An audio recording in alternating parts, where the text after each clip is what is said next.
Good morning. আশা করছি সবাই ভালোই আছেন। আমাদের গল্পগুলোর আরও একটি নতুন ব্লগে আপনাদেরকে স্বাগত। গতকাল বিকেল থেকে বেশ ঝড় বৃষ্টি হয়েছে, যে কারণে বিকেলের পর থেকে অনেকটা রাত পর্যন্ত কারেন্ট অফ ছিল। আমরা তো গ্রামে থাকি, গ্রামের দিকে তো প্রচুর গাছপালা হয়, তাই একটু ঝড় বৃষ্টি হলেই না ওই গাছের ডাল ভেঙে যদি ওই তারের ওপর পড়ে, মানে কারেন্টের যে তারগুলো হয় ওর উপরে পড়লে তার যদি ছিঁড়ে যায়, তখন কারেন্টটা কিন্তু অফ থাকে বেশ অনেকক্ষণ। তো বেশ কয়েক ঘন্টা কারেন্ট অফ থাকার কারণে রাতে কারেন্ট আসতে আসতে ওই ধরুন 12:30 একটা বেজে গেছে। তো গরমটাও বেশ ছিল কালকে, যে কারণে আমাদেরও রাতে ঘুমাতেই অনেকটা দেরি হয়ে গেছে। এই ধরুন ঘুমাতে ঘুমাতে 12:30 একটা বেজে গেছে রাত। তারপর সকালবেলা ঘুম থেকে উঠতে একটু কষ্টই হচ্ছিল। সকালবেলা বেশ দেরি হয়ে গেছে আজ ঘুম থেকে উঠতে।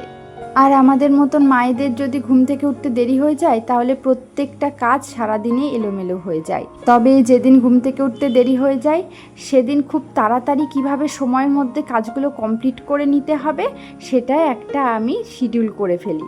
আসলে যেদিনটা ঘুম থেকে উঠতে দেরি হয়ে যায়, সেদিন এক্সট্রা যে আমি কাজগুলো করি, মানে ধরুন একটু ঘর ঠর মানে এক্সট্রা ক্লিনিং করা, যেটাকে ডিপ ক্লিনিং আমি মাঝে মধ্যেই করি। তাছাড়া ওই টুকটাক যে ঘর ডাস্টিং করি, সেগুলো আমি একটু কম করি, মানে ওই দিনটা সেগুলো করি না। তাতে করে কিন্তু সময়ের সাথে সাথে কাজগুলো ঠিক কমপ্লিট হয়ে যায়।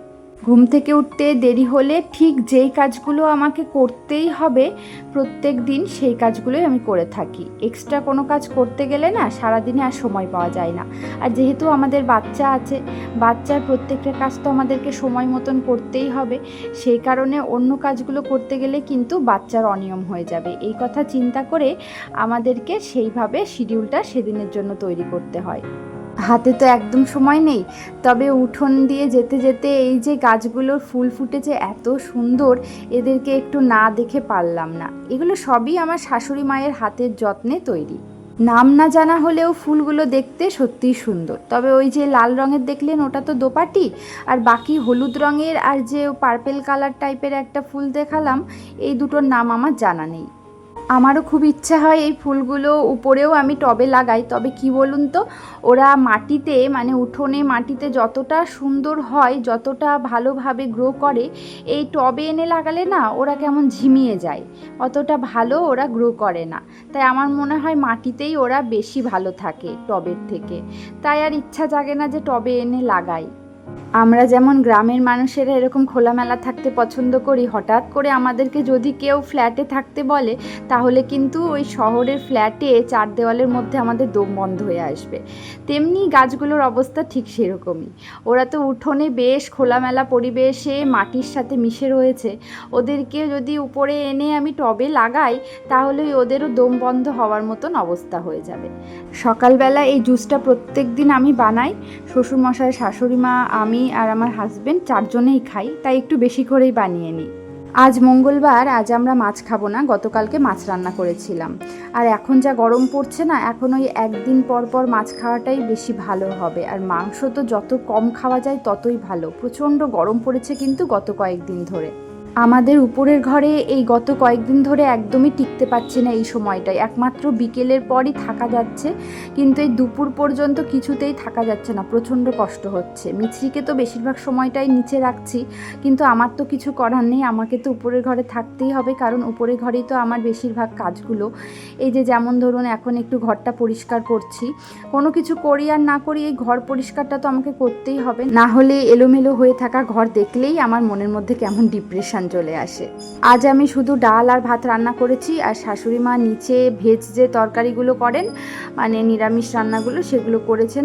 তো উনি 3-4 রকমের নিরামিষ রান্না করেছেন, যে কারণে উপরে আমি আলাদা করে আর নিরামিষ রান্না করিনি। তার কারণ আপনাদেরকে আগেও বলেছি আমি ব্লগে, যে এখন তো ওই সিলিন্ডারে খুব সমস্যা চলছে, তাই মানে আলাদা করে আর রান্না বান্না করছি না, এক জায়গাতেই রান্না করছি। তো উনি নিচে করছে বলে আমি আর উপরে করিনি। আর তাছাড়া নিরামিষ রান্নাবান্না উনি ভালো করেন, আর উনি মানে নিজের হাতের রান্নাটা বেশি পছন্দ করেন। আমি করে দিলে হয়তো অতটা ভালো লাগবে না ওনার কাছে, কারণ উনি তো নিরামিষ রান্নাটা ভালো করেন, এই জন্য। তো সেই কারণে আজকে মানে নিরামিষ রান্না বলেই আজকে আমার রান্না থেকে কিছুটা হলেও ছুটি, আজকে যেহেতু মাছ মাংস করছি না, সেই কারণে।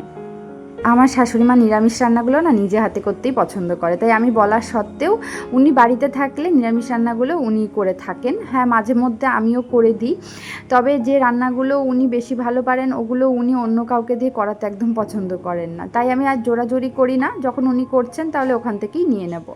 তো মিছরিকেও এখন স্নান করিয়ে দিলাম, আর মিছরিকে এখন একদম উপরের ঘরে বেশিক্ষণ রাখছি না, জাস্ট স্নানটা করিয়ে দিয়ে ওকে এখন আমি নিচের ঘরে নিয়ে গিয়ে ঘুম পাড়িয়ে দেবো। মানে এই টাইমটাই উপরে এত গরম হচ্ছে, আমি যে কি কষ্ট করে থাকি সেটা শুধু আমিই জানি। রান্না বান্না থাকলে তো আমাকে করতে হয়, আর রান্নাঘরটাতেও এই টাইমটাই প্রচণ্ড হিট হচ্ছে। সকালের দিকে রান্না করে নিলে খুব ভালো হয়, তবে সকালবেলাটা আমার সময় হয় না, মিছরিকে নিয়ে স্কুলে যেতে হয়, তাই আমাকে এই টাইমটাতেই রান্না করতে হয়। তো মানে এই টাইমটাই রান্না করতে গিয়ে আমার শরীরটা ভীষণ খারাপও হয়ে যাচ্ছে। তবে রান্না আমি করি বা না করি, রান্নাঘর কিন্তু নিয়মিত আমি পরিষ্কার পরিচ্ছন্ন করি। মানে আজকে যেমন শুধু একটু ডাল আর ভাত করেছি, সেরকম কিছু ময়লা হয়নি ওভেনটা বা ওভেনের চারপাশটা, তবুও কিন্তু আমি দেখুন ওভেনটা আর যে টপ কাউন্টারটা একদম সুন্দরভাবে পরিষ্কার করে নিচ্ছি। তার কারণ একটুখানি ময়লাও আমি দেখতে পারি না, আর যত দেরি হোক না কেন আপনারা তো জানেনই রান্নাঘর পরিষ্কার পরিচ্ছন্ন না করে আমি স্নান করতে যেতে একদমই পারি না। গতকালকে আমার শাশুড়ি মায়ের বোন আর ওনার মেয়ে এসেছিল আমাদের বাড়িতে, তো গতকালকে তো আমি ব্লগ করিনি, আর ওনারা এসেছিলেন, ওনাদের সাথে সময় কাটিয়েছি। তো ওনারা এই প্রথমবার উপরের ঘরগুলো দেখলেন আর দেখে ভীষণ প্রশংসা করছিলেন, বলছিলেন যে খুব ভালো সাজানো হয়েছে, খুব সুন্দর পরিষ্কার পরিচ্ছন্ন গোছানো রয়েছে, দেখতে খুব ভালো লাগছে। ওনারা বারবার এই কথা বলছিলেন, আর সত্যি এটা শুনে না মনটা সত্যি ভীষণ ভালো হয়ে গেল। মানে এই যে সারাদিন এত কষ্ট করে সবটা গুছিয়ে গাছিয়ে রাখি, মানে মিছরিকে সামলেও এতটা কষ্ট করে সারাদিন পরিশ্রম করে যে গুছিয়ে রাখি, আর এটার ফল যে সবাই প্রশংসা করে, এটা কিন্তু শুনতেই ভীষণ ভালো লাগে। তখন না বেশ মোটিভেশন আসে মনের মধ্যে, মানে মোটিভেটেড হই যে আরও কাজকর্ম আমাকে করতে হবে, সুন্দর করে সবটা গুছিয়ে রাখতে হবে। ইদানিং আমি যে বাড়ির হেল্পিং হ্যান্ড আছে ওনাকে দিয়ে কোনো বাসন মাজাচ্ছি না, মানে এখন তো নতুন একজনকে রাখা হয়েছে, কারণ আমাদের বাড়িতে যে মাসি কাজ করতো উনি তো একটু অসুস্থ, তো উনি ছুটি নিয়েছেন, যেই কারণে অন্য একজনকে আপাতত রাখা হয়েছে কয়েকদিনের জন্য। কিন্তু নতুন যাকে রাখা হয়েছে সে না ঠিকঠাকভাবে বাসন মাজে না, মানে ঠিকঠাক পরিষ্কার হয় না, তো যেই কারণে আমি ওনাকে দিয়ে বাসন মাজাচ্ছি না, আমি নিজেই বাসন মেজে নিচ্ছি, মানে যখন যেটুকু বাসন হচ্ছে মেজে নিচ্ছি। তবে কি বলুন তো, রান্না অল্প হলেও না প্রচুর বাসন হয়ে যায়, মানে টুকটাক এটা সেটা খেতে গেলেই তখন টুকটাক ছোটোখাটো বাসন হয়ে যায়। আর ওই ডাল ভাত করলেও যেটুকু বাসন হয় আমার মনে হয় আরও 2 তরকারি করলেও সেইটুকুই হয় বাসন, এরকম একটা অবস্থা। যাই হোক, এখন ওই বাসনগুলোকে মেজে নিয়েছি, রান্নাঘরটা পুরোপুরি পরিষ্কার হয়ে গেছে। এবার আমি স্নান করতে যাব নিশ্চিন্তে।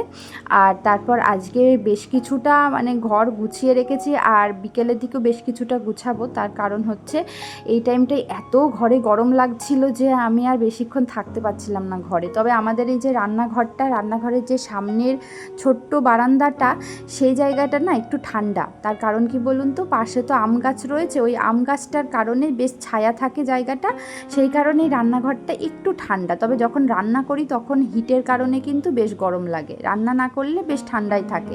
তবে আমাদের বেডরুমটা আর যে আমাদের সামনের দিকের যে খোলা বারান্দাটা, এই দুটো ভীষণ গরম লাগছে সত্যি, মানে স্নান করে এসেই দাঁড়াতে পারছি না, পুরো ঘেমে যাচ্ছি।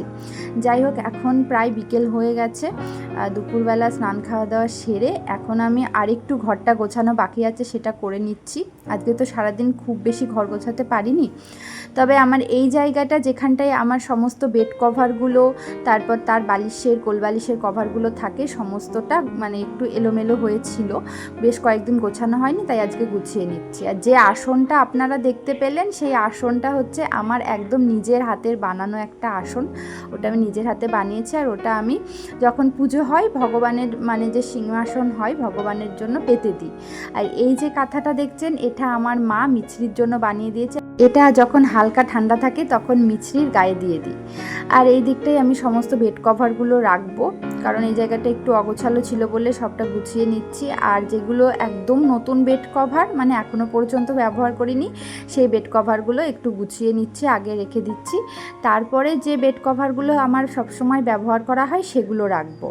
আর যেহেতু এই টাইমটাই আমি একটু ফ্রি থাকি, মানে মিছরি ওই বিকেলের দিকে একটু ঘুরতে বেরোই, সেই কারণে আমি ওই বাকি যা গোছানোর কাজগুলো থাকে এই টাইমটাই করতে পারি। আর এই সময়টায় ঘরের গরমটাও একটু কম থাকে, মানে যে দুপুরবেলার যে হিটটা সেটা অতটা থাকে না, তবে সন্ধ্যা পর্যন্ত গরম থাকে।